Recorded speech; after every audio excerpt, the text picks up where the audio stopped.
Sir, વિદ્યાર્થીની પાસે હોસ્ટેલના તો ઘણા બધા ઓપ્શનો છે, પણ વંદે માતરમ વિદ્યાપીઠની હોસ્ટેલમાં એવી તો શું વિશેષતાઓ છે? વંદે માતરમ વિદ્યાપીઠની હોસ્ટેલની ઘણી બધી ખાસિયતો છે, પરંતુ હું તમને 5 ખાસિયત જણાવું. રાઈટ. એમાં પહેલી ખાસિયત એ છે કે વિદ્યાર્થીઓને ત્યાં હોસ્ટેલની અંદર ખૂબ મજા આવે છે, કારણ કે દરરોજ 1 કલાક એ મનગમતી પ્રવૃત્તિ માટે આપવામાં આવે છે. એટલે કે હોસ્ટેલ એ સજા માટે નહીં, પરંતુ મજા માટે છે.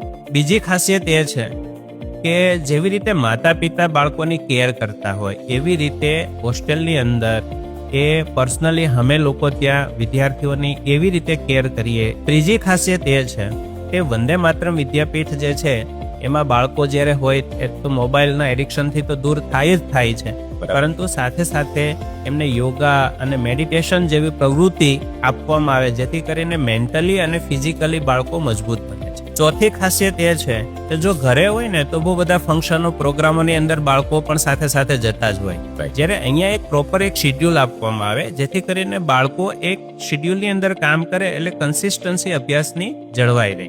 અને 5મી ખાસિયત, શુદ્ધ, સાત્વિક અને ભાવતું ભોજન બાળકોને મળી રહે.